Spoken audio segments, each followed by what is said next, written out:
বাংলাদেশের একমাত্র প্রবাল দ্বীপ, যেখানে নীল জল আর সাদা বালুর সমন্বয়ে তৈরি হয়েছে স্বর্গের মতো এক দৃশ্য। হ্যাঁ, আমরা কথা বলছি সেন্ট মার্টিন দ্বীপের। আজ আমরা দেখব কেন এই ছোট্ট দ্বীপ পুরো বিশ্বের পর্যটকদের মুগ্ধ করছে। সেন্ট মার্টিন কক্সবাজার সমুদ্র সৈকতের দক্ষিণ পশ্চিমে কুতুবদিয়া উপকূলে অবস্থিত। মাত্র ৮ বর্গ কিলোমিটার আয়তনের এই দ্বীপটি বাংলাদেশের একমাত্র প্রবাল দ্বীপ। এটি প্রাকৃতিক সৌন্দর্য ও সমুদ্র বৈচিত্র্যের জন্য বিখ্যাত।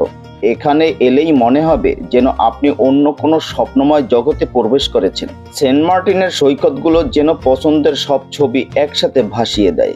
সাদা বালু আর স্বচ্ছ নীল জল চোখে আনন্দ দেয়।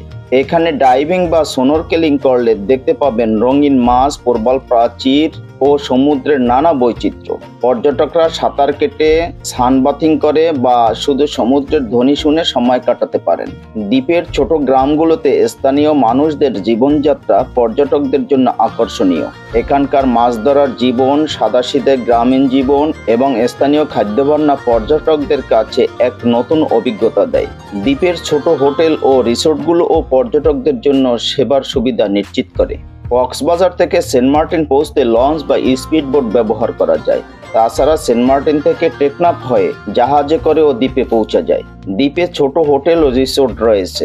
ভ্রমণের সেরা সময় হলো অক্টোবর থেকে মে মাস, কারণ গ্রীষ্ম ও শীতের সময় আবহাওয়া সবচেয়ে অনুকূল থাকে। সেন্ট মার্টিনের সৌন্দর্য আমাদের সকলের দায়িত্ব।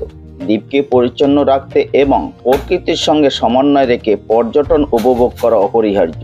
যদি আমরা সবাই সচেতন হই, সেন্ট মার্টিনের এই অনন্য সৌন্দর্য আগামী প্রজন্মের জন্য অক্ষুণ্ণ থাকবে। প্রাকৃতিক সৌন্দর্য, শান্তি এবং এক অনন্য অভিজ্ঞতার জন্য সেন্ট মার্টিন অপেক্ষা করছে। সাদা বালু, নীল জল আর প্রবাল জীববৈচিত্র্যের এখানে আপনাকে স্বপ্নের মতো এক জগতে নিয়ে যাবে।